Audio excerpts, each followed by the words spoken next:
Recently, we've seen major changes in the Middle East where citizens have overthrown their dictatorial leaders in favor of democracy. One of the first things the country has to do is to create a constitution. That's what we're going to talk about today. A constitution is the highest law of the land. It's what organizes the government. This document will establish the guidelines that will decide how things are going to be done. For example, most constitutions will outline how often elections need to be held and what powers are held by the different levels of government. Remember in the last video how we discussed the various responsibilities of the federal, provincial, municipal governments?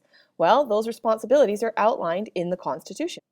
Whenever a democratic government wants to pass a new law, they must make sure that it is constitutional. That means they'll have lawyers and constitutional experts look it over to make sure it doesn't contradict with anything that's in the Constitution. If we think a law is unconstitutional, we can take the government to court and have a judge decide. That's why the independent courts are so important. Without independent courts, we could never challenge the government's unfair laws. So let's talk about Canada's constitution. It's had quite a ride. Officially, the first Constitution of Canada is the 1867 British North America Act, also known as the BNA Act. This was the document written in Britain that created the country of Canada. It was created to encourage greater trade between the colonies of Britain and to protect us from being taken over from the US. Those rascals wanted our land. But there's a problem with the BNA Act. It was created in Britain, so if we ever wanted to change it, we had to go back to Britain to ask their government for permission to change it, which they usually did, like when we changed the Constitution to add Newfoundland when they joined Canada in 1949. In addition, the BNA Act only gave us control over our domestic affairs. That means we could only pass laws that affected people within our country. Anything to do with other countries was still controlled by Britain.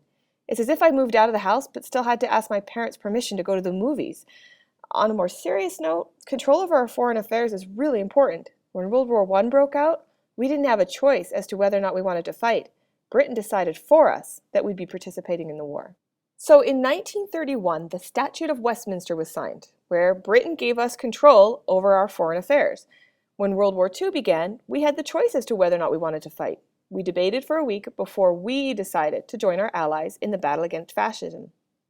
But the BNA Act was still a British document. It took us decades to finally figure out the one sticking point that was really preventing it from coming back to Canada.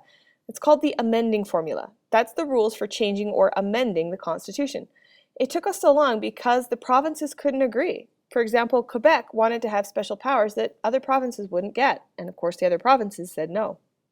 Finally, in 1982, we hashed out a formula where 7 out of 10 provinces would have to agree to any changes in the Constitution, and those 7 provinces would have to equal at least 50% of the population, which means either Quebec or Ontario has to be on board because the two of them put together equals more than half the population of Canada.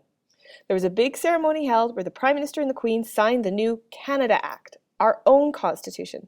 On that day, we say we patriated the Constitution. To patriate means to bring it home. And now the Canadian Constitution is a Canadian document. An important part of the Canada Act is the inclusion of the Charter of Rights and Freedoms. We had laws that protected our rights before 1982, but now those rights are entrenched in the Constitution. That means they're really strongly protected. This is where the amending formula plays an important role. If the Prime Minister doesn't like a right that's in the Charter, he or she can't just change it. Remember, 7 out of 10 provinces would have to be convinced it's a good idea to change something in the Constitution. So you can probably guess how many times the Charter's been changed when relating to a national issue. None, although our interpretation of the Charter has, but that's a whole nother lesson about the role of the judicial branch. The last thing I want to talk about today is the Unwritten Constitution. Like the United States, we have a constitution that's written down, but we've also held on to our British traditions that include having an unwritten constitution based on the idea of common law. British common law states that something that's commonly held or understood can be just as strong as the rules that are written down. So for example, the Governor-General of Canada has the ultimate power in our government because he or she is the representative of the monarchy and has the right to shut down Parliament. That's how it's written down.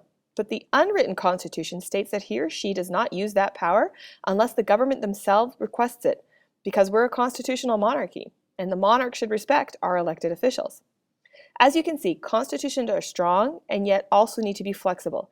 It's the highest law of the land, and all government officials must abide by it. But it can also change, whether we actually amend the wording in the document itself or in how we interpret what's already been written through our judicial branch.